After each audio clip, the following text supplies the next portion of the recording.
YCP social మీడియాలో ఈ మధ్య ఇంకొకటి కూడా ఒక పిక్చర్ కూడా బాగా ట్రెండ్ అయిపోయింది సార్. ఏంటంటే అక్కడ వివేక ఉంది కదా సార్, చనిపోయింది కదా, అతని ఫోటో పక్కన వివేక కూతురు ఫోటో ఇంకా శర్మిల ఫోటో కూడా పెట్టి బాగా బయటికి విడుస్తున్నారు. మిమ్మల్ని కూడా మేము చంపుతామని. ఏంటి సార్ ఇలా, అంటే ఈ ప్రజాస్వామ్యంలో ఏంటి? ఇక్కడ వాళ్ళు కొన్నాళ్ళు సాగుద్దండి. ఇప్పుడు పాలిగాళ్ళు అంటారు వాళ్ళని, ఫ్యాక్షనిస్టు ఫ్యూడల్ మనస్తత్వం. వాళ్ళు పెత్తనం కావాలి, పెత్తనం కాపాడుకోవడానికి అధికారం కావాలి. ఈ రెండు రావాలంటే సంపద, డబ్బు సంపాదించాలి. ఈ మూడు చుట్టూ తిరుగుతూ ఉంటుంది. వాళ్ళు ఎదిరించిన వాళ్ళు తుదముట్టిస్తారు, అడ్డు తొలగించుకుంటారు. ఆ క్రమంలో తల్లి పిల్ల లేదు. వాళ్ళ బాబాయ్ వాళ్ళ నాన్నకి లక్ష్మణ్లో తోడున్నాడు వివేకానంద రెడ్డి గారు. ఆయన చంపేశారు.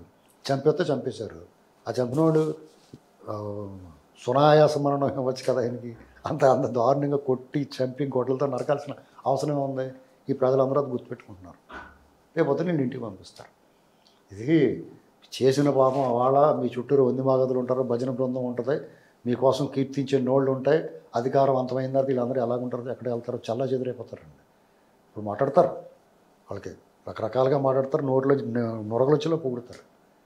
మాలాంటి వాళ్ళు మాట్లాడితే మమ్మల్ని తిట్టుకుంటారు. తర్వాత తెలుపుతాడు, క్షవరం అయిందని వివరం వస్తుంది.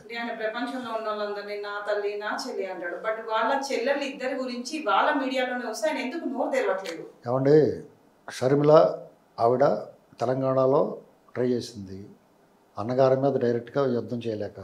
తర్వాత ఆవిడకి కాంగ్రెస్ పార్టీ నుంచి ఒత్తాసు దొరికింది, ఆంధ్రలో అడుగుపెట్టింది. ఆయన వదిలిన బాణం ఆయన చుట్టూ తిరుగుతుంది. ఎప్పుడు గుచ్చుకుంటుందో తెలియదు, ఇంకా గ్యారంటీ గుచ్చుకుంటుంది. ఎందుకంటే రాజశేఖర రెడ్డిని అభిమానించి రాజశేఖర రెడ్డి వారసుడిగా జగన్మోహన్ రెడ్డి వైపు వెళ్ళిన వాళ్ళు షర్మిలు కూడా అభిమానిస్తారు.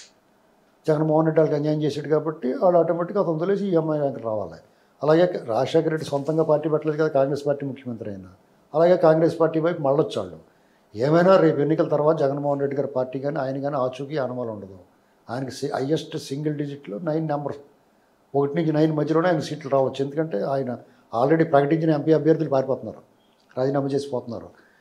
ఒకవేళ ఇప్పుడు ఎమ్మెల్యేలు కూడా అటు ఇటు మార్చాడు, వాళ్ళు కూడా చాలామంది రేపు పోటీ చేయకపోవచ్చు. బీఫారాలు తీసుకుని ఇంటికి వెళ్ళి ఫోన్ కట్టేస్తారు. వాళ్ళు ఫోన్ కట్టేసి వీళ్ళు ఎవరిని వెళ్తే మా ఇంట్లో వద్దంటున్నారండి, ఏమనుకోవద్దు ప్లీజ్, మేము తర్వాత చేస్తాం లేదా మాట్లాడుతాం అనేస్తారు. అంటే ఆమె కాంగ్రెస్ పార్టీలోకి వెళ్ళడం కూడా జగన్మోహన్ రెడ్డి ప్లానే అంటున్నారు కదా. అంటే ఏం చేయాలో ఏం చెప్పాలో తెలియనప్పుడు ఇప్పుడు మేధావులు మౌనంగా ఉంటారు. అలాగని మౌనంగా ఉన్న ప్రతి కూడా మేధావు కాదండి. అలాగే ఇతను ఏదో ప్లాన్ వేసాడండి, ఆయన ప్లాన్ వేస్తాను బుర్రా బుద్ధి ఉన్నాడైతే ఇలాగ ఇంత పరిపాలన చేస్తాడండి. చెప్పండి మీరు.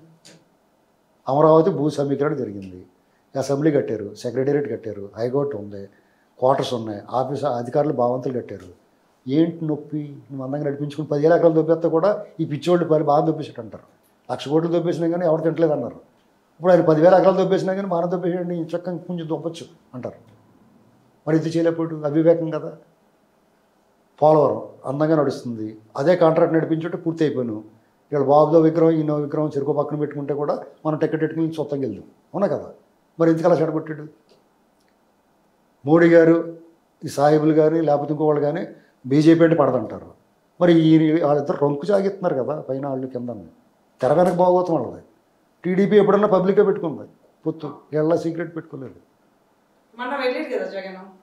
మొన్న వెళ్ళాడు బాబో. మీరు వాళ్ళు ముంచుకున్నవాడు ఏం చేస్తాడండి, టక్మని పోతాడు వదిలేసి. పెళ్లి చేసుకున్నవాడు అయితే ఉంటాడు కూడా. వాళ్ళు మళ్ళీ వాళ్ళు పెట్టుకునేలా ఉన్నారు. అతని పరిస్థితి అయిపోయి రాజకీయాలు ఎంత క్రూరంగా ఉంటాయంటే, నీ వెలుగు నీకు జనాల ఆదరణ ఉన్నంత వరకు నీ వెనకాల జనం ఉంటారో, లేకపోతే ఎవడన్నా ఆదరిస్తాడు. ఎప్పుడైతే నీ సీన్ లేదు, నువ్వు మటాష్ అయిపోయింది అలాగే ఎవరు నువ్వు అంటారు. అదే పరిస్థితి ఎదురవుతుంది. బీజేపీ టీడీపీతో ఉండడం వల్ల టీడీపీకి ఏమీ మేలు జరగదు, ఎంతో కొంత నష్టమే. కానీ ఇతను ఇష్టం వచ్చినట్టు ఇతను చెలరేగిపోయి అరాచకం చేయడానికి ఉండదు. వాళ్ళ క్యాడర్ డిమారలైజ్ అవుతుంది, వీళ్ళ క్యాడర్కి నైతిక బలం వస్తుంది. రోడ్డు మీద తిరిగినవారు వైసీపీ వాళ్ళని, ప్రచారం కూడా చేయనివారు ఉన్నాయి. ఇప్పుడు ఎలాగైతే విలేకరులు కొడుతున్నారు, ఎలక్షన్ కూడా వచ్చిన తర్వాత వాళ్ళు ఎర్రగొట్టేస్తారు, గోడనేసి తొక్కేస్తారు. మీరు చూస్తారు, కావాలి మార్క్ మై వర్డ్స్.